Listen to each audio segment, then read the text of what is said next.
All right, you ready again? Sure. Three, two, one. Welcome to the Lightforge. This is ADWCTA. This is Merps. I don't know why we're so slow today. Hopefully, it doesn't persist throughout the podcast. We got some more cards. We're 1 week closer to the release, and you're wearing a robe. Okay, let's do These this. are things. These are things that are Yeah. happening right All now. right. Yeah. So we're gonna talk Rastakhan today, because that's what everyone's interested in, and then we're gonna sneak a little artifact in at the end. But first, Rastakhan, because news hit earlier in the week, we have 6 new cards to review in Rastakhan, and 5 of them pretty much don't matter. I mean, I'm sure they'll get played somewhere. Actually, one's pretty good, but they really don't matter next to the one big one, which you're looking at this on YouTube. You kind of have a spoiler alert. But let's go over the other 5 really quickly before we get to the main attraction. Or you know what? Let's do it the other way. Let's just skip right to it. Okay, Let's fine. skip right to it. Okay. So this is what happened about 5 days ago, where Blizzard came out, released one neutral card. It is a common neutral card, and it is called Ticket Scalper. Ticket Scalper is a 4 mana neutral pirate that is a 5/3 and has overkill, which again means this thing triggers if it hits something and does not deal its full damage. Like, because it's a 5/3, that means if it hits anything with 4 health or less, it will trigger the overkill. And the overkill is, for no good reason, draw 2 cards. I once again, I think for the purpose, I think you need to phrase it differently. Then, if it does not deal with full damage, If I it think does that's not deal its confusing. full damage, it is not confusing at all, because that's what the mechanic is. Okay, I think for a lot of people out there, they need it phrased a different way. So once again, if it deals more damage than is necessary to kill something, or like your way, I understand what you mean by it, but I think It's it's how a computer easily would misconstrued. understand it. Yeah, and people aren't Ah, computers. they should This is be. why we don't talk in code, They should be and we computers, are not though. It talking. would make for more precise communications. Yeah. And I'm looking at our chat right now, and they say the way that you explain it is horrible. So But they're not computers, so right, right. Oh, I forgot. We're doing the Lightforge for computers. Beep boop, beep boop. it would make our lives so much easier. Okay, so the overkill, however you want to explain it, will be triggered if it hits something with 4 health or less.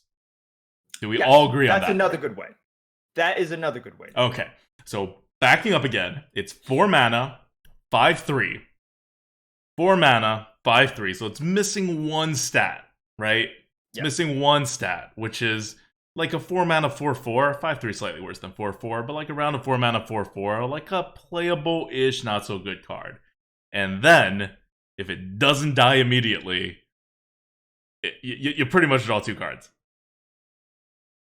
Yeah. Because this And is how also, overkill works. You may be like, oh, your opponent could just run anything you can overkill like into stuff and kill it off so that you don't get the overkill. Okay, but what is your opponent going to put out? Like, are they going to play any creatures? And if they play any creatures, let's say they play like a 5/5, and they're like, I'm gonna get a bad trade, but at least my opponent won't draw 2 cards. I'm gonna just ping and then run the Ticket Scalper in, and I still draw my 2 cards. Like, yeah, this is like a yeah, silly way to use the overkill mechanic. yeah. This is once again, and we're gonna go talk about how problematic it is, right? But yeah, this thing is pretty insane. Also, I'm already thinking of another card in the expansion is just gonna be like uh, it's gonna be like Galaka Crawler, but like more so Super as Galactic well. Crawler? No, they're going Like away. Super Remember Galaka Crawler. EMP? They're going away from these terrible hate cards. So Galactic Crawler is probably going to remain the best pirate kill card. Right. It seems like they figured out that vanilla statted minions with a hate mechanic to it is not good. Mm-hmm. Like it's not healthy for the game. Yeah, and Um and if it has a hate mechanic, maybe it should be more like deal 2 damage rather than like kill it completely. right or I remember I saw another post about hate mechanics. They're like, what you should do is prevent your opponents from playing something rather than killing it off on the board, Right. right? So like a mana wraith like effect, right? Mhm. Like that kind of thing. It's like, oh, make all of these things more expensive. And what your opponent can do is like, okay, then I'm going to use my frostbolt to kill off this thing, but you've like delayed them, like it basically is more so than just, oh man, I'm gonna play this. I hope my opponent doesn't have this one card. It's like, ha, I have it, you lose. At least with stuff like cards that make tribes more expensive, there's a little bit more sort of gameplay involved. There's a little bit more mind games. There's all of this stuff. But man, yeah, Galactic Crawler and Dragon Slayer. Anyways, I also immediately thought of that just because of this Because thing it's a being pirate, and because you're It's trying a to think pirate, of yeah. any way possible to kill this thing. Yeah. Yeah, so in case, just running through this, okay? It's turn 4, you play this card, it can get removed. It only has 3 health. It's not really that hard to remove off the board, right? Like, that's completely possible. If your opponent's even just like fighting with you on the board, it'll probably get removed, and it's just a 4-mana 5/3, and it's not a great card. But at any point in which you get the board, then your opponent immediately needs a removal in their hand. And this is Arena. And this is Arena in the current iteration. There's not that many removals. I don't know how many removals Rastacon's going to add, but usually expansions don't add like a terribly large amount of removals. So I think that we can be pretty safe in saying that the swing is going to be huge. And again, you're starting with a 5/3. You're at least getting a 5/3. And in the many, many, many, many, many high likelihood scenarios in which you're on the board and your opponent is not, then let's say your opponent has like a 50% chance of having something in their hand that they can remove this with. And like 50% of that is an inefficient removal. Like they have to assassinate it or something, or just some other thing they don't really want to do with it. So you're already hurting them a lot. And in all the other cases, your opponent is entirely screwed. You have just played a 4-mana draw 2 card, and for 5 with a 5/3 stat line, and it may draw 2 cards more than once too, depending on what whether it can live or anything or something, right? Like think about it with like a Death Speaker or something. What if you like buff its health? What if you give it a Divine Shield? What if your opponent just like doesn't have anything with more than 2 attack? Yeah, the design of this card will make it such that sometimes you win the game off of this, and sometimes it is a terrible, terrible card, right? And Well, not a terrible card. Like sometimes it would be like an 80 on our tier list, and other Sure. times it would be like a 240. Yeah, exactly. And these are the kind of swings in which, man, we do not need these kinds of cards. Like swings are fine, like Mad Bomber kind of shenanigans. I'm like, okay, right? Calculated risks and all of that. But a card like this, also what this does as well is because of this mechanic, and if we see this thing being so prevalent, a lot of people are complaining right now about the fact that player one has such an advantage, right? And if we're looking at a card like this, whoever drops Ticket Scalper first has such an advantage, right? Like there will be times in which it's a Ticket Scalper like versus Ticket Scalper kind of thing. And with these cards, it comes down to who is going first, who is dropping the Ticket Scalper first. And that's the difference between that one player getting an extra 2 cards and the other player just getting screwed, right? So for all those people complaining that we have a first player problem, which we can have a long discussion about that, but this is a lot more fuel to to that argument of like, if you think that there is a problem with player one going first, then this is like huge. This will be I'm just sorry. I'm just like thinking of all these possibilities on turn 4. We're okay. I mean, we've buried the lead here a bit, Yeah. because we didn't start off by saying Ticket Scalper WTF. This card is absolutely insane. Because we're more concerned that this card is terribly designed. then it's like just like Yeah. objective power level. Because okay, it's objective power level overall. You also have to consider the times that it's just a 4 mana 5/3. In the current iteration of the Lightforge tier list, I'll tell you right now, it's going to be a 140-ish. Now, that's at the top of the line. 140-ish is Primordial Drake level. So this is top tier, should be in the first bucket neutral card. But it's not at a power level that we haven't seen before for neutrals, right? And it kind of balances out Primordial Drake in the sense of, here's the snowball mechanic, right? That goes, whereas Primordial Drake is the catch-up mechanic. Then they're both cards that should not be existing in Hearthstone, but you know, they're the same levels of stupidly powerful to exist in Hearthstone and neutral, and like fine. Except it's not fine. Because Primordial Drake is at least a good card. It's either a good card or it's a great game-winning card. Ticket Scalper is either a bad card or an even greater, more game-winningly card. Yep. Now, add to the fact that Ticket Scalper can be played on turn 4 means that it will just affect more games than Primordial Drake does. Because games sometimes are over by turn 8, so you never get to even use your Primordial Drake. And because of Hearthstone's like escalating mana cost thing, there's a curve stone effect, right? So it's not even necessary. Like normally, whoever has the board is a better player, but whoever has the board by turn 4 is not necessarily the better player.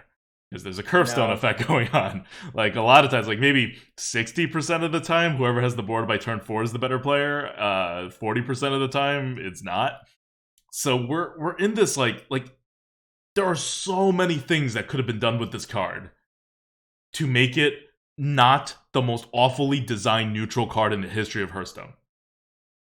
Vicious Fledgling seemed bad to people as a snowball card. This card is like 10 times worse at least. One, because it's actually significantly more powerful overall than Vicious Fledgling. Like just its snowball effect is more powerful. And two, because the swing is just, it's so huge. We're also in different metas. Like with the when we had Fledgling, we also had a lot more responses. Yes. Right now, responses are an all-time low. They're really, really low. And obviously things can change when they release the expansion. Like we could suddenly see a lot more initiative, a lot more spells and whatnot. But assuming that we are taking the assumptions from this meta forward, this thing is going to be really annoying because there have been so many times that my opponent has challenged me or I've challenged them to have 3 damage like out of their hand and they don't have it. And that's really rare nowadays. Yeah. I don't know, like I think it's the fact that people didn't immediately explode when they saw this card, it really just tells me that I don't think people realize how good this card is going to be. I don't think people realize how swingy this card is going to be. People, I think, recognize that it's a swingy card and that it's a good card. But I think we're ahead of the curve on this one. And just like Giggling Inventor, I think everybody realized it was going to be a good card. Or most people. There were some expert Arena players back when Giggling Inventor was announced that was like, this is going to be a slightly above average card. I'm like, what? But here it is. Normally we don't get this card this early, right? Normally, like the new one, they don't release a lot of neutrals normally, and the neutrals they do release are never particularly interesting for the Arena. But here, this is one of the earliest cards released. And I hope it's the best neutral card in the Arena they're going to release, because I don't want to see any better cards in neutral power level wise. And I also hope it's the most poorly designed card in this set, because it's the most poorly designed card for neutrals, at least, ever. And there's not much sugarcoating it. There's not much else to say about this. I actually purposefully didn't say much about it since it was released until now, to kind of gauge the community's reaction and see how people respond to this card. And the near complete lack of panic, of like WTF across the board is kind of disappointing to me, because I am very confident We are very confident that this card is going to be a top level premium, not necessarily better than Primordial Drake, but around that level. But more importantly, it's going to be terrible in the arena and have that swing effect that will drastically reduce the impact of skill in the arena. Just this card by itself, assuming there's offering rates to back it up and you actually get offered this card. Because it's an auto pick. Yeah.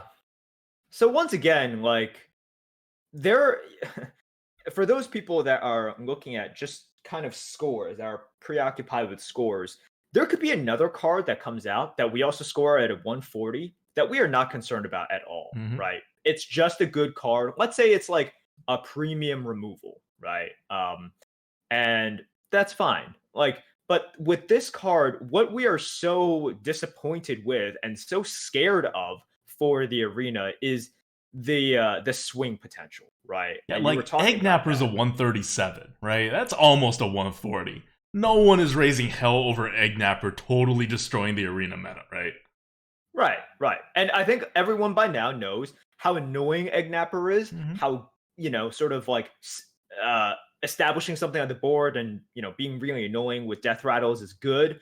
But yeah, whereas Egg Napper is consistently pretty good, this is inconsistently just everywhere, right?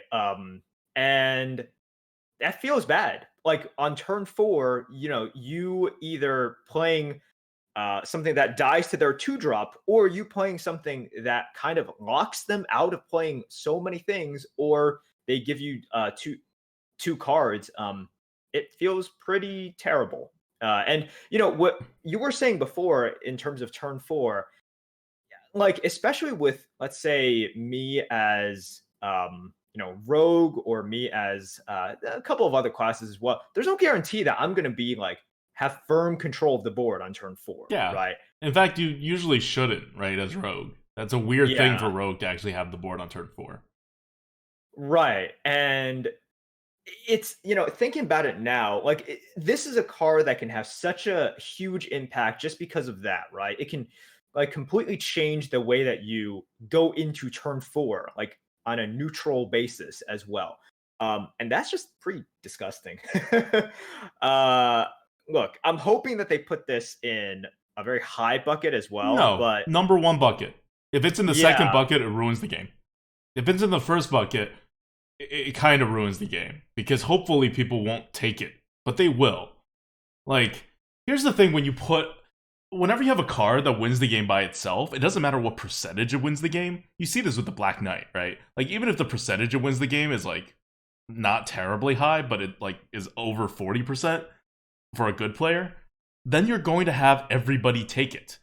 Because most people are not players who have 75% win rates, they're players who have 50% win rate. And it makes sense for them to take these cards at absurdly high levels. Because a card that wins the game by itself when situations trigger, and when those situations are not impacted by the skill of your opponent, it becomes a worthy pick for most players.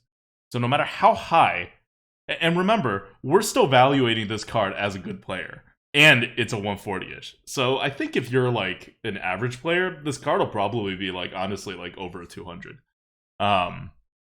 Just because the chances that it will lose you the game is pretty much none, and the chances that it will win you the game is at least 20% on any particular time you actually see it in your hand at some point in the game. And that's insanely high for one card to do, much less a common card, common neutral card. So it's going to be a problem. We tried raising Giggling Inventor's issues with Blizzard last time, and it just didn't go anywhere. They were like, oh, we're watching it, and then they didn't do anything to it for 2 months, even though it was a problem. It could not have been worse for Giggling Inventor. It was also a problem in Constructed, and still nothing was done about it. This card's never going to be a problem in Constructed. If anything, this card is the poster child for, oh, that's right, Blizzard doesn't give a shit about Arena when designing the cards, right? They never said they do, and they don't, right?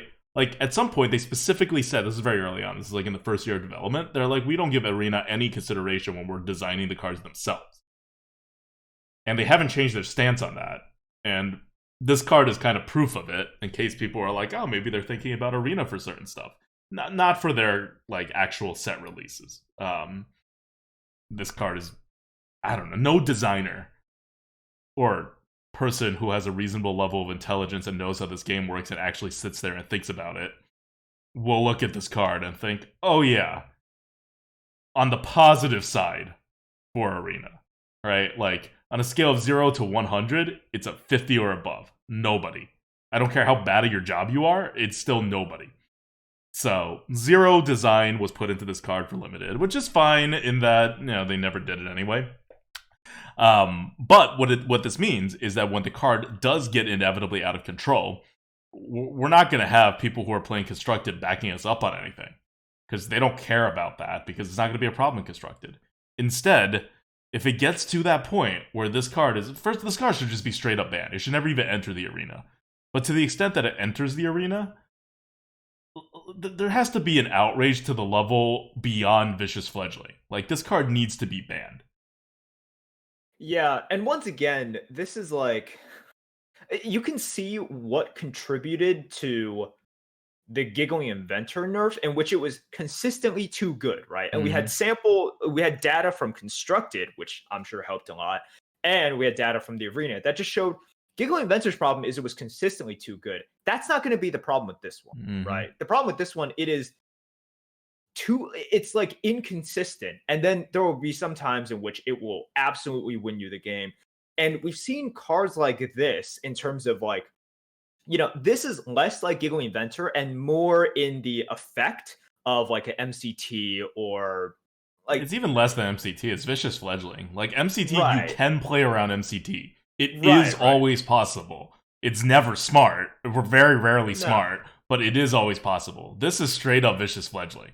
Like, this is a card. It's a snowball card, right? It comes out pretty early. It has like slightly below vanilla stats, but not too poorly on vanilla stats. But if you ever get to attack with it, oh my god, right? Yeah. So with this card, I don't know if, even if / when we identify it as an issue, Blizzard will look at it in a similar way, right?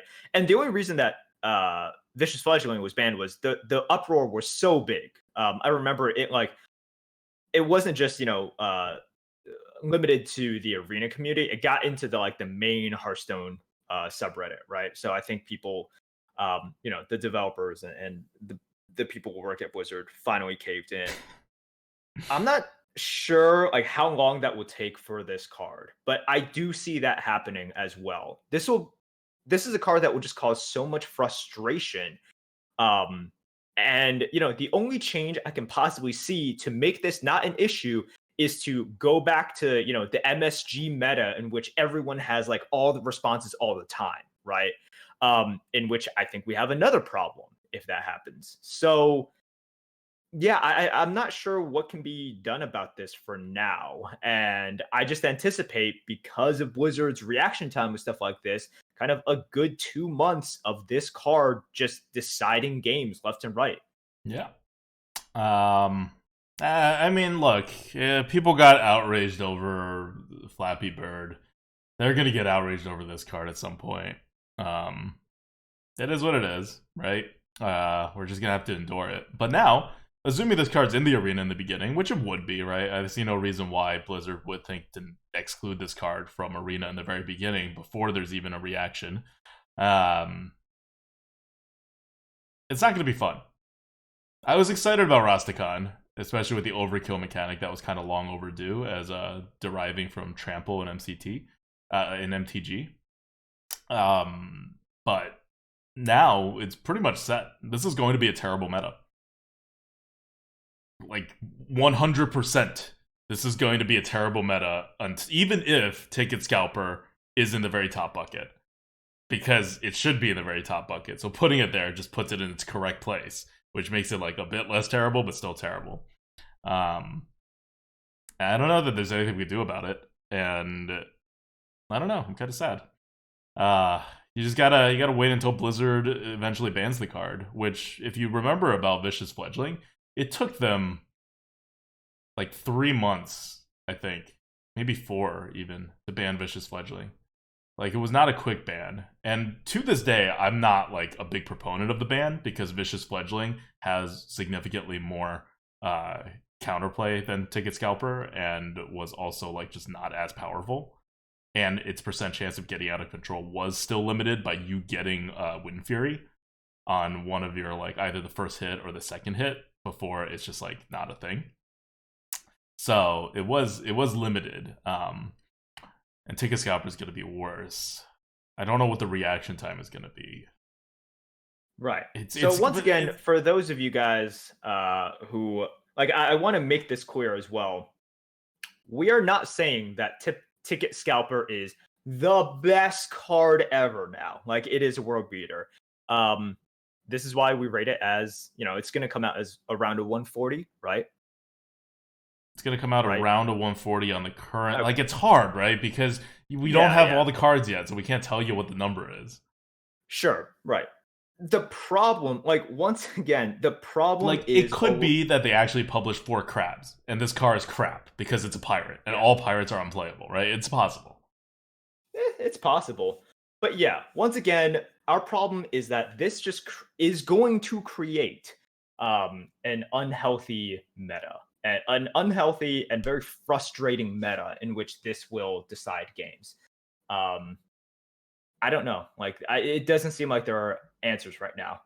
And then, like you said last week, we have like Super Glockacrawler and Mega Glockacrawler and just all of the anti-pirate stuff. And that will make it healthy, right? It feels bad. It feels so bad because there's nothing you can do. You're just watching a train wreck about to happen, and it's one card. And it's a card, like, the worst part is, this is a card Blizzard does not, like, Team 5 doesn't care about this card at all.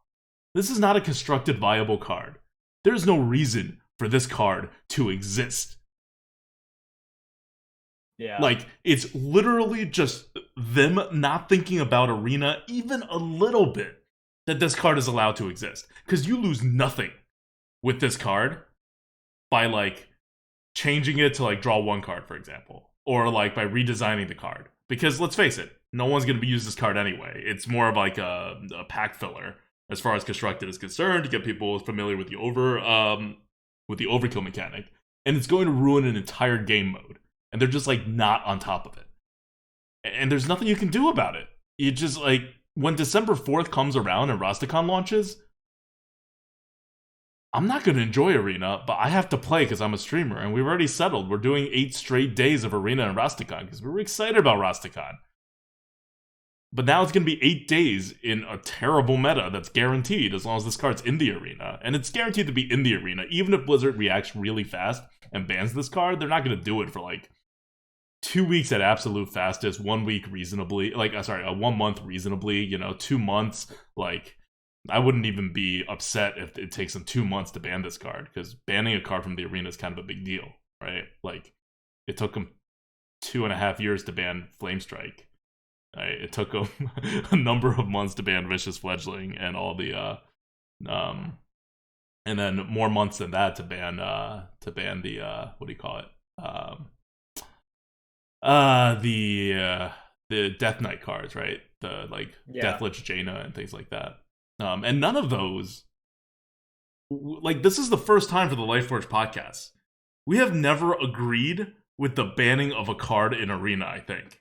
Like, looking back on it. I don't think we've ever agreed with that. Yeah. Yeah. I don't remember. I'm trying to think. I don't really remember. But this card is just way too swingy. And I know that was the same argument that people made with something like the Death Knights, in which it's like, Death Knights are not you swingy. The game. It's not. And they come at a point much later in the game. I would say if they introduce Vicious Fledgling now, that thing would be really annoying, But Vicious Fledgling in the meta that it was in before, I thought was, it's not going... Like, that was not as bad as this is going to be, assuming that we have the same number of initiatives and, whatever that we have right now. So, yeah. Yep. So, yeah. The first time that the Lightforge podcast advocates for actually banning a card straight up.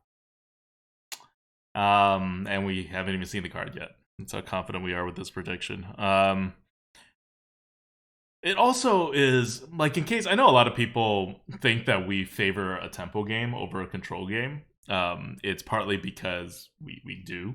And it's also partly because the meta has swung really heavy towards control in the last, like, year and a half, 2 years. And we're still kind of more towards the middle. So that just naturally makes us seem like tempo players. Like, I was a value control player back in the day. Like, when you compare it to like, we were tempo players in the beginning, and then the meta shifted, and we were like control players. Then the meta shifted again. Like, we just don't shift with the meta because the mid-rangey part is where your drafting value goes. That's, of course, less of a concern with the bucket system than it used to be, but it'll still swing you a few value points on your draft. And so we hate on cards like with the blue shell, and we're also good players, right? Our win rates are like 75% in most metas. So we hate blue shell mechanics, like these catch-up mechanics, a lot more. Primordial Drake gets a lot of hate from us because it does too much in one-sided of the direction, and it just punishes you for winning, right? MCT, similar, just punishes you for winning. MCT is even less playable around in terms of what you actually want to be doing. So there's kind of a theme in cards we usually like dislike. On the other hand, cards that annoy control players, like the Death Knights, for example, we don't care about. Because, like, I've shown this to people. Like, both Merps and my win rates against Death Knights, after they're played. Keep in mind, Death Knights are oftentimes a dead card in your hand. So, like, who knows how many games we've beaten Death Knights and they just haven't been played. But after they're played, our win rates are still above 70% against Death Knights. I think I actually I got really annoyed, so I actually went back to my VODs and I won in like the last 7 times that I saw Jaina. Actually, like if you remember, Jaina was actually like super popular. Yeah, right? Like everyone was drafting. In the 7 times that I went back to my VODs and I actually counted. In the 7 times that I saw Jaina being played, I beat Jaina 6 times. Yeah. And that's seeing 7 Jainas, right? Sometimes Jaina's not playable, right? Because you lose the tempo for a couple turns before you get it back. Yeah, and that's my experiences match that too. It's because it annoyed control players, and that was at a time where control was pretty good coming off of the Ungoro meta, and a lot of people are like, oh, I'm a good control player or whatever. And then all of a sudden, they're like, oh, crap, but this one card totally, like, destroys what I'm trying to do. It's like, play more mid-range, right? Like, everyone should have a mid-range game. And if you play mid-range, it's not like we were playing aggressively during that meta. It was a pretty hard meta to play aggressively in because of Primordial Drake. And that was also when Tar Creeper first came out. It was just, like, not a aggro-friendly meta at all. But you just play normal mid-range, and those Death Knights cards don't do much to you. They're slow. It takes them 2-3 turns to catch up on the tempo, and you just hit face and you kind of win. So yeah, so we've established pretty much, I think, a pretty convincing pattern of us kind of being more annoyed at catch-up cards and being less annoyed at cards that affect more control kind of play styles. But Ticket Scalper is a card that favors on the board tempo playstyle by a lot. Like, we're talking about the big swings, right? You get these big swings with your Ticket Scalper by having the board, by playing it on the board, maybe by having some taunts to hide it behind. But generally, just by making sure your opponent does not have a creature on the board when you play the Ticket Scalper. That already gives it a good chance to live to the next turn in the arena because there's few cards with initiative. And like half the cards with initiative don't deal 3 damage. They deal 1 or 2. And we hate this card more than any of the other cards that we've talked about before. So even cards that destroy us are less unhealthy for the meta than Ticket Scalper is. That's how big of a swing Ticket Scalper is. Now,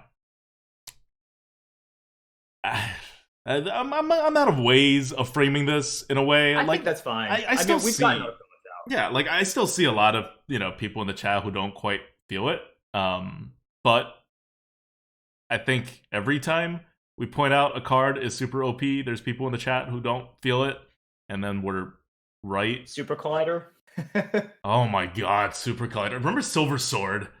I do remember Silver Sword. That was so obvious. I remember when we went out on a limb and we were just like, we think this is as good as Vine Yeah. Cleaver and Oh could god. potentially be better. And the hate that we got for that. Oh my I god. remember, and then I remember like back during Vine Cleaver as well. We were just like, this card is insanely good. And Yep. everyone was like, whoa, 7 mana for 4 4 damage. damage? Oh, This can't be thing's that gonna good. suck. So I don't just wait, guys. Just wait. And once again, to be clear, because I know someone's gonna like misquote, and our complaint is not such that Ticket Scalper is a super OP card, and you'll see it when we come out with the score officially. It's a normally premium card. Our complaint is the fact that this is a poorly designed card, and it will just make the arena a lot more swingy and a lot more unfun. And a lot less skill-based. Right. With the caveat that Blizzard doesn't like change the offering rates so much that we have like a million, like in a meta in which, you know, if we go back to like the MSG meta, right, in which everyone has like 10 spells in their hand with tons of initiative and everything, this is not as good. And you don't care as much about it. But in our you don't have to go to the MSG meta. You could just like go back to even like the Witchwood meta, you know? Like you don't even have to go that far back.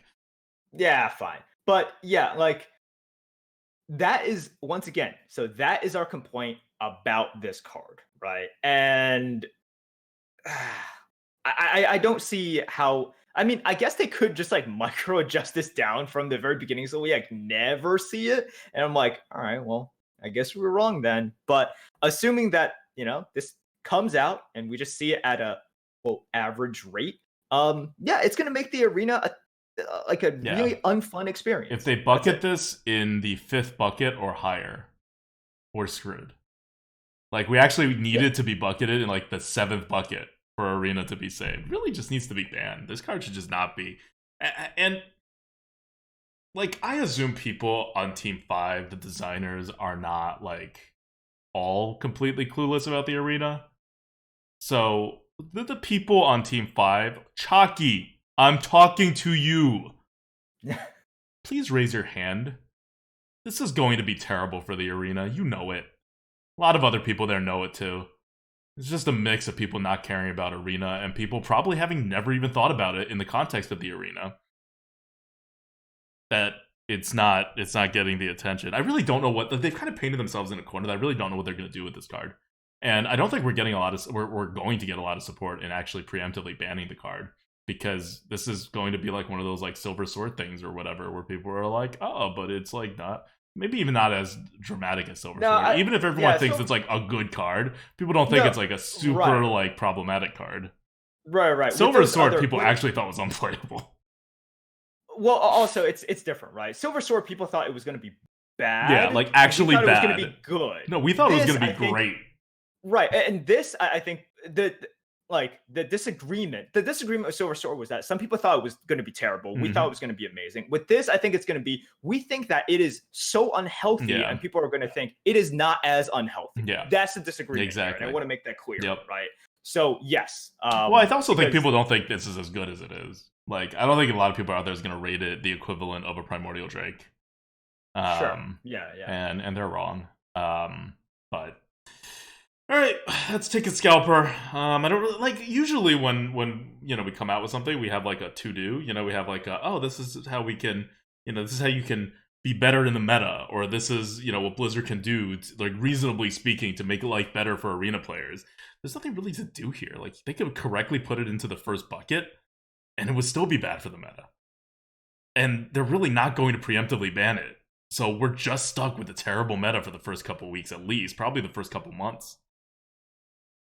And if they listen to our suggestion, and, you know, everybody else's suggestion too, which is to actually give an offering bonus back, which they should, so we get more Rastakhan cards. They should. This will be even worse. Like, the meta will only get worse if you do these good ideas because of this one card. It's making everything go to hell. All right. Well, that's Take a Scalper, guys. That is the card of the day, I guess. And there, you can see it now if you're watching this on YouTube. The one all the way on the right, the 4-mana Ticket Scalper. It even looks mean. Like, she looks like she's gonna destroy the arena and make it very not fun. Not like that she's gonna overpower the arena, but just like she's gonna do something and make sure that everyone's having a bad time. All right. Did you want to talk about the other cards quickly? Yeah, let's talk about the other cards. Doesn't even matter if the meta's gonna be so terrible. But let's go over some quick cards. So the first one, Timeout, is a new card that we've seen since the last time we did the Lightforge. It's a 3-mana Paladin card. Your hero's immune until your next turn. So it's like kind of like a 1-turn preemptively save a lot of health thing. Right. It's I mean, it's not good. We can move on. Yeah. Not much to say about that. Yeah, it's pickable. Assuming it's in the 7th bucket, but it's definitely like not good. Assuming it's in the 7th bucket, maybe. Yeah. It's like Ice Block, right? But like not as good. Yeah, definitely. Okay. So yeah, you want to go to the next one? Sure. Heavy Metal. Yeah. All right, Heavy Metal. 6-mana warrior spell. Summon a random minion with cost equal to your armor, up to 10. I mean, just not good. Not an arena card. Not an arena card, right? We can move on from that. Yep. Let's talk about the 2 priest cards that came out. One's a legendary, Bazwansamdi the Dead, 7-mana 7/7. So hey, playable card. Battlecry, draw 1-cost minions from your deck until your hand is full. So this is gonna be a pretty good card, right? Just because if you have any kind of 1-drops, you just get them, and otherwise it's a 7-mana 7/7, which is like playable. So it's I think it'll be a good card, even if you don't really fully synergize your deck with it. And it's kind of hard in the arena to fully synergize your deck with it because you're a priest. You don't want that many 1-mana cards. Yeah, this will be okay. Yeah, I think it'll be okay. It'll be okay. But it's really meant to be played with the next card, for constructed anyway. The next card is Spirit of the Dead. So remember, each class is going to get their own spirit, which are 0/3 cards that's stealth for 1 turn. This one is 1 mana, and its ability is after a friendly minion dies, shuffle a 1-cost copy of it into your deck. So you can basically, because it's 0/3 and it's stealth, no one's going to remove it. So you can basically play it for 1 mana and whatever other cards you want to add 1-cost, creatures of that to your deck in. In the constructed, it could totally make sense. In the arena, it's all going to be worse. Yeah, putting stuff in your deck for the arena is typically not good. Like, I'm not saying it's a negative ability, but it's not going to help that much. And this is a card. You're just like losing a card and losing a mana in order to maybe eventually gain some mana. Right. And if you think about it, this is a late game card. Yeah. Because do you want to shuffle back that Tangle for Mystic into your deck for you to draw it? Do you want to shuffle back that, Harvest Golem? Yep. Probably not, right? What do you want to shuffle back? And think of all the tokens in the meta these days. Yeah. This is really, you put a Grim Necromancer out there, and you kind of can't put this out there, right? Mm-hmm. You don't want, those 1/1s to go back into your deck. So once again, if you remember me talking about the other kind of spirits, and I really liked the Warlock spirit, Spirit of the Bat, right? Well, this, a couple of the things I liked about Spirit of the Bat, the fact that, it's cheap and you can play it early, it applies to this, but it's not what you want to do with it. Spirit of the Bat effectively gives you tempo by buffing cards in your hand without raising their mana cost. Yeah, it's delayed tempo. Yeah, it's right? delayed tempo. This is also delayed tempo, but it's like super delayed tempo. Yeah, it's super delayed tempo, and it can be awkward. Like, there's almost no sort of situation in which Spirit of the Bat buffs something. You're like, oh, I did not want that buff. Not like I wanted the buff on something else instead. Right. Not like. But with this Spirit of the Dead, you'll sometimes be like, I do not want a 1-mana 1/1 or a 1-mana 1/2 or something in my deck, right? So yeah, cool combo, and I'm sure people will have fun with this in constructed. Whether or not it's good, I think people will have fun with it. But yeah, it's just bad for arena. Yep. And then the card that will actually be relevant and you will see in the arena, besides Ticket Scalper, is Belligerent Gnome. 2 mana, 1/4 taunt. Battle Cry. It's a neutral card. 2 mana, 1/4 taunt. Battle Cry. If your opponent has 2 or more minions, gain +1 attack. 2 or more minions. Good card. Look, this is. I think this will see play in Constructed, right? And this will definitely see play in Arena. I wonder what bucket they'll put it in, but this is good. Like, when are there not 2 minions on the board, right? Like, the only time in which this is not that great is if you're dropping it empty on turn 2, and even then, it's like, Yeah, 2 mana, 1/4 taunt. It's okay, like, yeah, it's not great, but it's just not going to be a good curve card, right? But no, it's going to be a good everything else card, which makes it a good tempo card, a good protector card. I think it is really important to note, though, that like it's really not going to be good on curve. It's not even going to be okay. 1/4s are pretty bad on curve. We've had 1/4s for 2 mana in the meta for like, since the very beginning. They've never been good on curve. They're actually a little better right. now because things are getting weirder. So the 1/4 stat line is like useful more often now than it used to be, but still, it's not very good. And later on, especially like way later on, it's just not enough like stuff, not enough size to be a good card later on. But there's that nice mid-range area where the tempo will be useful and where the 4 health and the taunt will be useful as well. And that's like a good like 5, 6, 7, 8 turns in the game where this will be a very good card. Like you're just kind of like getting a free half mana for almost a non-trigger in this 2 or more minions thing. So it's not an overpowered card or anything by a long shot, I think. But it'll be a good card. I'm interested in where they bucket it. We haven't run it through the algorithm yet. I'm interested in where we would end up ranking it, but I don't. It's definitely not like a premium card or anything like that in the arena. And I think the more interesting thing is discussion when Ticket Scalper Belligerent Gnome came out. It seemed like people thought Belligerent Gnome was better than Ticket Scalper. Like more people thought Belligerent Gnome was better than Ticket Scalper than vice versa for the arena. Well, oh, for the arena, For the arena. I don't know. I don't know for the arena. I was just reading the reactions, and I'm just like, all right. I mean, I think people have been, like, cards like Ticket Scalper in which you can easily see a downside to it.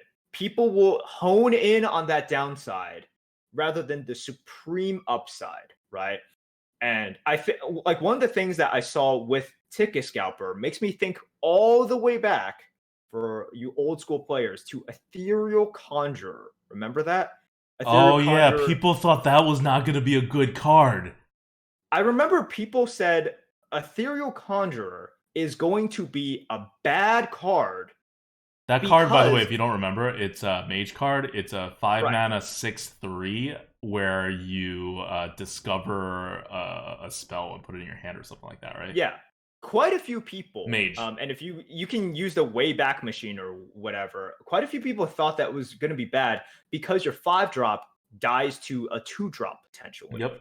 And look, I'm not saying it's the same card here, right? But I think people focus on something like that too much. When they like it's sort of the BGH problem, right? That we saw like for Constructed Hearthstone way back when as well. It's like people tend to like latch onto the downside of a card and focus on that. Now, it's totally legitimate for something like Ticket Scalper, and it's part of the reason why we don't like it, right? It's part of the because there are going to be times like that in which Ticket Scalper absolutely sucks.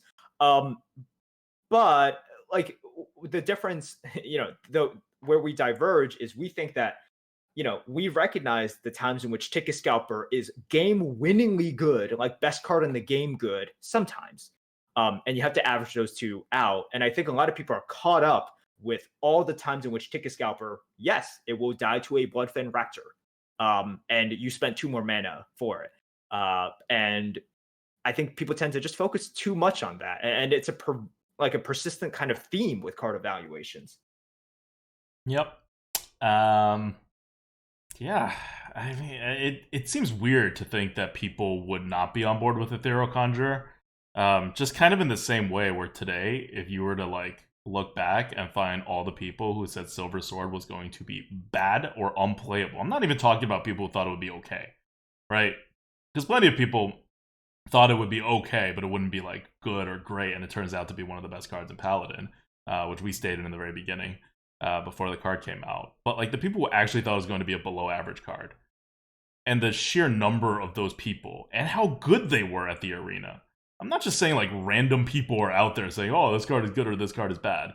These are like people who are legitimately good at playing the arena, but they don't have the fundamental understanding of how these games work so that they can play because they see the patterns, right? And then they can abuse the patterns that make the, that cause the victories, and they understand certain like micro things that's happening, and they're all very legitimate elements of skill, but it's different than understanding the game at a deep down level. And it may not translate to as many wins, but it does give us a nice edge when it comes to the prediction game for these cards. Like it's crazy right now to think a card like Ethereal Conjurer is not a near premium card at least. But at the time, like legitimately half of the people who were good at Arena thought it was going to be a below average card. Yep. Okay. So that's kind of it. And keep in mind, everybody changed their tune like the day they got to play with this card, right? It's not like anyone's like, oh, it's still a terrible card. So, if we gave you the list, if you gave me the list of like names of the people who got it wrong, you would be like, oh, but they love the card. It's like, yeah, after they played with it for like one day, because they're like good arena players, right? They recognize it's a good card once they play with it. Yeah, that was also the expansion with Keeper of Oldemon. Yeah. So we had a lot of. I remember you were the one sort of like crying out about the Ethereal Conjurer, and I was the one crying out about like Keeper of Oldemon. I was wrong about Keeper of Oldemon. I thought Keeper of Oldemon was going to be like a good card. Like I would have given it like a 120. I remember that. As just like, oh, did not fully appreciate just how big of a difference that like 3/3 into the 3/4 would make. I felt like I felt like I was on crazy pills. I was like, why is no one with me on? No, on like literally no one was with arena? you before the card came out. Literally no one was with you. Like you weren't with me. I was not with you. I thought it was just a good card. Like I did not think it was a super premium card, much less like a card that would still be hated on like many years after it's rotated out. All right. Yeah. All right. A nice trip down memory lane. Those are the new cards that we're offered. About the next Lightforge that's coming up next week. So if you're listening to this on Monday, you know that, or you should know. And if you don't, go peek at the Reddit message boards or Google it or whatever. But the card reveals are starting to hit. And card reveals are going to be a week and a half this year. So it's going to come fast and furious. And as normal, we're not actually going to cover all of the cards in our next Lightforge. We're going to have another pretty short Lightforge, just kind of like, chilling out, making some remarks, pointing out a couple cards we think are interesting. We're going to save it for the Lightforge after that. So the big, giant, like 6-hour Lightforge that's going to be released in parts is going to be on December 2nd. And it's going to have all the Lightforge tier list scores, hopefully. I think we can get it done, but it's a little bit shorter than the normal amount of time we have. But we do have like one extra day with the card dump. But like overall, a shorter period for us to get everything done. And overkill is like a very difficult thing to like algorithm. We've actually been having a little bit of trouble with that, especially with the weapon. The hunter card with overkill, like easy, right? Putting overkill on a creature, like with Ticket Scalper, took a little bit, but we got there. And that weapon, I don't know. It may not be algorithmable with our current technology, but we'll see. So that's our Lightforge schedule. Cool, sounds good. All right, question from the GOAT. All right, we're going to talk a little about this, and then I feel like I should do something. Okay. You know, like, yeah, we're gonna have a Lightforge. It's gonna say, "Oh, ticket scalper." It's literally like you saw in the Lightforge like thing. It's literally our only topic, real topic, ticket scalper. We're gonna be on record, like basically saying it's a silly, stupid, overpowered card. I don't know how many people are with us. You know, It's I not. Wait, wait, know, wait. All right. Well, let's. The problem is not that it is overpowered though. The problem is right? its I think it's inconsistency. okay. Yeah, so it's a Yes. premium card like Primordial Drake, and then it swings much harder than Primordial Drake, and that's the problem. That is the problem Okay, because I but still see, like some people mm, are questioning. It's like it is not OP. I'm like, no, no, no. That's not what this hour rant has been about. yeah. It is not because it is like so overpowered. It is because of the vast range when you play it that it is problematic. Um, yeah. But yeah, I feel like I should do something because we're just on record for it. People aren't gonna believe us. I feel like we're always the people like crying out for stuff, and then we're like almost always right. But then when we do it, every single expansion, we're still met with disbelief. Like at some point, the track record's got to count for something. But regardless, right now for this one, like for Giggling Inventor, it was a easy fix in that there's nothing fundamentally wrong with the Giggling Inventor card except that it was super super powerful and they should put it in the first bucket at least. And then they nerfed it and it was all good, right? With this card, I don't know.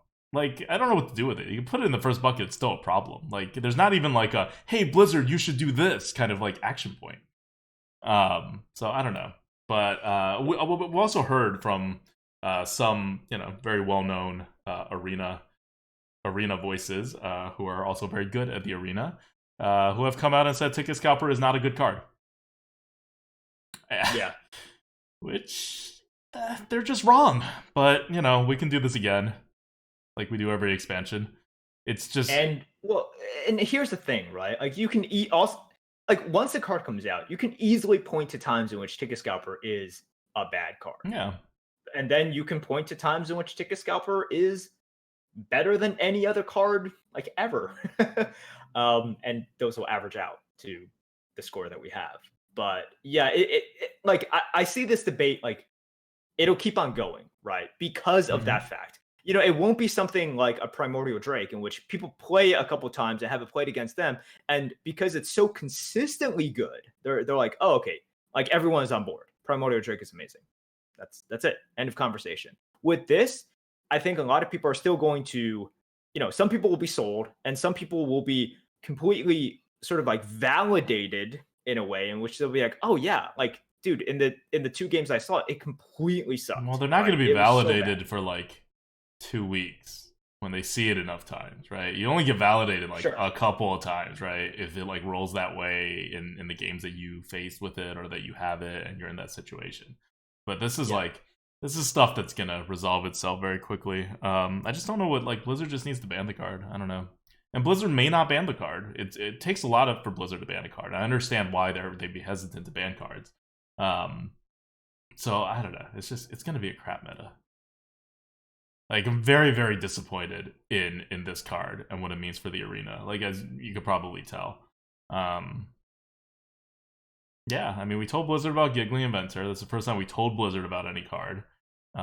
Because it was the most out there neutral card. Even pre-nerf, Bone Mare wasn't as powerful as Giggling Inventor by value in our system. This is not up there. This is normal premium levels. We don't have a value argument to make to Blizzard to say that it's anything but like it fits. You put it next to Primordial Drake in your bucket list, you're fine. But it's going to be a bad game for skill at least. All right. So I think what it is we're not gonna do much about it. We're just gonna announce it as the top card, the top neutral card of Rastakhan. Hopefully, there's not even better cards in Rastakhan. Rastakhan's power level's been pretty insane though. Yeah, it has. So let's move on to our second subtopic, just because I feel like we should cover it. This question from the GOAT. How do you guys feel about Artifact? Right. So we want to talk about this because a lot of people have been talking about it, right? If you guys have checked out Twitch or Twitter in the past week, and you've probably seen a lot of very popular Hearthstone streamers and pros turn their attention to Artifact. This is the card game from Valve, which people have been touting as the Hearthstone killer, right? The next big thing. And I knew nothing about it. I only knew the fact that that Artifact exists and it's gonna come out. And my first time watching Artifact and sort of interacting with the game has been through these streams. And I watched part of Crip stream, I watched part of Disguised Toast stream, and I also watched the official tournament, right? I don't understand an ounce more of Artifact than when I started. And I watched it for a decent amount of time.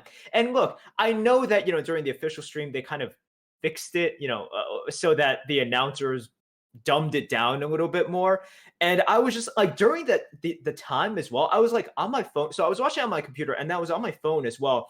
And then I was like searching up like how to play the game. And then I was like tuning back in. I was trying to learn. I was like, I still don't get it. I still like do not understand this thing. I'm like, all right, what's going on? And also they were flipping around so much. Mm-hmm. And I found myself, I'm like, oh, what's going on in lane 2 or like the middle lane, right? And then, they would go to lane 2 for a second. But because there was so much stuff going on there, I'm like, okay, got to catch up. What's going on? And then they would flip it before I was right. It's like you're trying to read a book, but other people are flipping the pages for you, No, that's exactly what it felt like. And I was just like, I kind of give up on this. I'm like, I'm not like, this is just, I understand, that there is a learning curve to it, but for me, I'm just like, oh man, it's a ridiculous learning curve. So I'm not in your requires so much. Yeah. I'm not in your position, especially because I've been designing Gods Unchained. So I've been looking at all the TCGs. I've looked at TCGs who, have sponsored us before. I looked at ones who haven't sponsored us, and Artifact was the big one coming out, so I've been like following it very closely. And as soon as they showed any video of it, which was a few months ago actually, I was like, this game is going to be confusing. There's no way to watch this game.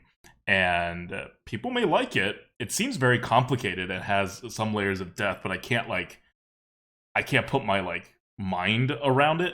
And there's very little chance, I thought, that it would get mass appeal and be like a Hearthstone killer or anything, because Hearthstone is kind of the opposite of what Artifact is, right? Like, Artifact is MTG. It's literally designed by the guy who was a lead designer on MTG. It's going to be really complicated. And it's then, on top of that, based off of, MOBAs, which I still barely understand, even though we did that thing with Heroes of the Storm. So I, kind of understand MOBAs now, but not really. So it's a game designed by a person who's a lead gamer of the most lead designer of the most complicated card game that people play. And then that guy was tasked to design a game around what I think is the least noob friendly to understand type of popular game. If you talk to me about Battle Royale, I watch a game of Fortnite, I pretty much know what's going on. I watch a game of Overwatch, I don't have to have played Overwatch, I pretty much know what's going on. I watch a game of Hearthstone, if I know anything about card games, I pretty much know what's going on. That's just that was never going to be the case. So it was surprising to me when all this negative reaction came out once they lifted the NDA, because there was information before the NDA. I guess people just didn't pay attention to it. I don't know what people were expecting of Artifact, but I thought Valve delivered whatever it was that Valve said was going to be delivered. There are lanes. It is a card game. There's a good number of innovations in here that other card games are not doing. It seems like it has a lot of at least complexity, if not depth. I can't tell if there's depth or not because I don't understand the game too well.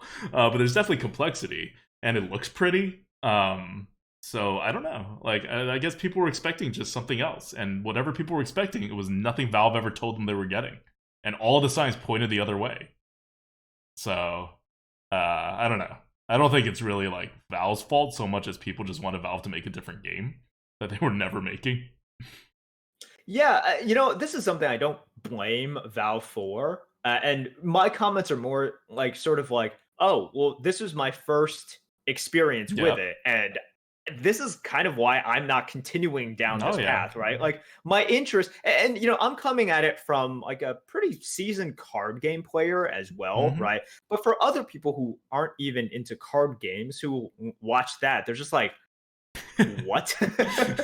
um, so you know, the way I think about it is, as someone who likes card games and plays card games, and if I'm that sort of like turned off by it, and just confused by it, I'm like, you know, I truly do understand why it got that reaction, right? And you know, Valve probably, you know, put out a lot of stuff explain, okay, this is going to be complex, it's going to be a little bit hard to understand, but yeah, like when the public comes in, right? Like this is so much different than all the other games that are coming out because yeah, you're absolutely right.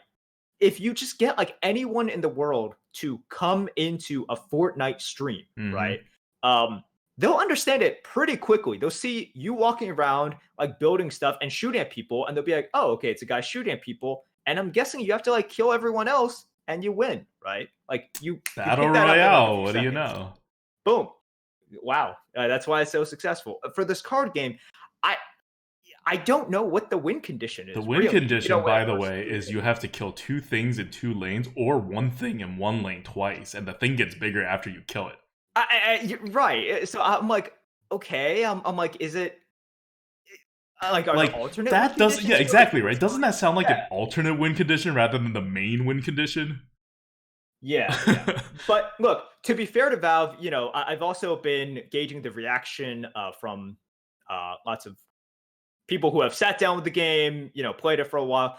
It seems a lot of people really like the complexity and the depth Mhm. in there. But you know, this is The something one in thing I, which yeah, sorry, go ahead. no, this is something in which you know I look at a game like that, and then look at Hearthstone, Mm. and then a lot of these like very small things that you don't exactly like recognize in Hearthstone. Like, oh, it's like you know very accessible and very designed very well, right? Even the fact that if you compare the rate at which cards interact with each other, right? Hmm. You'll notice that for almost every card game, Hearthstone makes cards interact by far the slowest. And it's intentional, right? Like Hearthstone, whenever you drag something to something else, you know, like there's a small delay and the two cards, like let's say it's an Amani Berserker on like another minion, like there's a slight pause and the speed at which the Berserker like, you know, bumps into the other thing, it's very slow compared to Hmm. all of these other card games that kind of like boom, just kind of it's almost like um you know, entering in a code, right? And it just resolves. But in Hearthstone, you know, it actually feels as though you tell some like a Monty Berserker to hit something, it has to process that for a second as if it's actually hearing you, and then it goes and like trudges its way over and then hits something, and then that thing, you know, and then Amani Berserker comes back, and then that 1/1 kind of like crumbles to death, right? And that's like very satisfying for viewers. It's satisfying for players as well, but it's very satisfying for viewers, and you like kind of get more into the game. And something like that, you know, when you watch these other games, like basically any non-Hearthstone game, I'm just like, oh, like, oh, good job, Hearthstone. Yeah, it really makes a big difference. And like in playing Magic the Gathering, I felt like it was a lot more technical, a lot more like menu navigating or whatever, and that's fine because I know Magic. Like I know why these things are there, I know what they're doing with it. But when you don't know what's going on there, like I feel like it's what's happening with Artifact, you're just like, what's happening? But okay, another big complaint about Artifact, and this is one that I like because I was already like, oh, what are people complaining about? What do you expect of Artifact? Then they're complaining about the economic model of Artifact.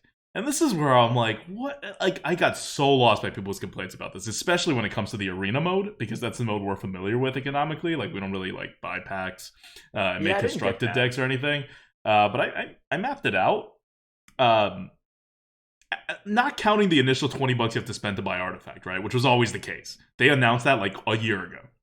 Um, After you buy the game, each game of Arena, the EV, the expected value, if you're an MTG player, you're very familiar with EV. The expected value of playing a round of Arena for the average player is better than in Hearthstone.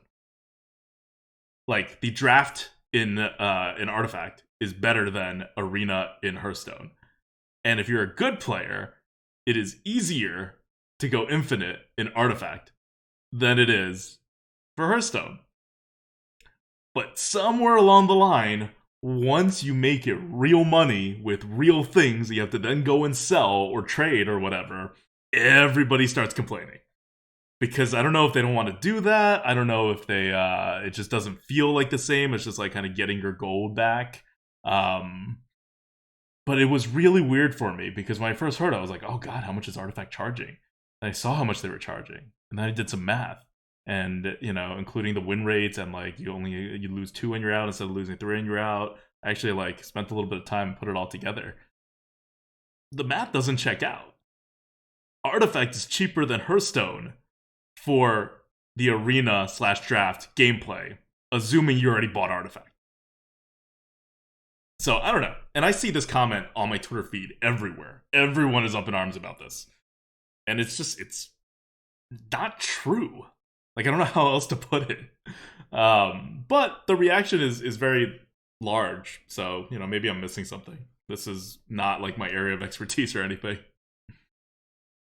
Yeah, I'm not going to comment on it because I'm not. Like, I have seen the criticism, but I don't know enough about this to comment. Look, this is an area in which I think... that makes more sense. I'm reading our chat. Unreal 89 says they use MMR in matchmaking even for drafts. Oh, do they? Oh, okay. Well, that would make more sense for, like, it being more difficult to go infinite. But still, for the average player, it's cheaper than Hearthstone. Yeah. But yeah, that would hugely swing things. Like, if arena mode was average like MMR, I don't know what our win rates would be, but it would not be 75%. So I think the reason why people are talking about Artifacts so much, and like the reason it's such a big deal, is because of the fact that everyone sees opportunity in this space, right?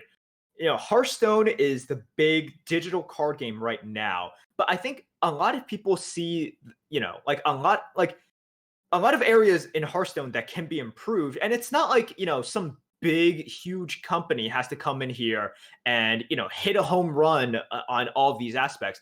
They see this as an area in which, we're still kind of beginning with these digital card games. And like the next big thing, it could be coming up pretty soon. And when Valve, a company that has a good reputation, comes in, we tend to raise our expectations pretty high. And like with these card games, like it got me excited as well, because I do think there is a lot of improvement that can be made, right? Like if you just combine all of these like all of these card games together and all of these features together, you could have like a perfect card game, and they're all out there. We just need a game to come in, create a good base game, which is pretty hard, not easy. As you know, you're trying to create one right now. Like create a good base game, but also add in all these features that everyone wants. And yeah, like this was a huge opportunity for Valve to kind of come in here and just take a huge chunk of the market share for these digital card games. But they were never making the game that was going to be able to do that. I know people wanted them to make that game, but that was never the game they were making. And now they finally showed people fully what game they were making, and people are disappointed. But if you were following Artifact, like I was, for even just the last few months, you know what game you're getting. And I saw Artifact again today and people playing it. I mean, honestly, it looks better than I thought it'd look. And than it did look two months ago. But it's clearly not anywhere the expectations that people had of like the type of game it is, right? Like it's very spectator unfriendly, just like MOBAs. It's very complicated. It's pricey because you have to buy the game and then pay more, but that was always known. I think people just fundamentally don't like what Valve's idea of the game was. Right. Valve looked at MTG essentially, yes. And was not like, MTGA, MTG, the actual MTG. Right. They looked at MTG and was like, how do we build upon this? Right. while Mm-hmm. people wanted them to look at Yep. Hearthstone and then say, how do we build upon this? And And especially when like, MTG is looking at Hearthstone right. and saying, "How do we build upon this?" You kind of see where Valve's like entire game design train kind of missed where the market was going. Yeah. All right. But look, any sort of entry in this space, I think people should be excited about. I hope that if you guys are interested, definitely give it a shot. I might just go give it a shot once it actually comes out, right? But as for now, it was interesting. This week has been interesting in terms of everyone's response Yeah. to the artifact stream and just sort of the collective disappointment. I mean, we've been Hearthstone streamers for so long. There's always things coming out that's like, oh, this is the Hearthstone killer. This is the Hearthstone killer.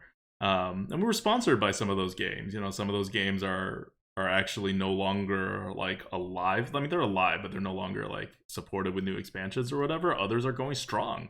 But each time we played it, we're like, there's stuff these games offer, but we're still playing Hearthstone. You know, and we have a lot of complaints about Hearthstone, especially because Hearthstone supports that limited format the least out of any game we've looked at. You can't beat that level of polish at some points.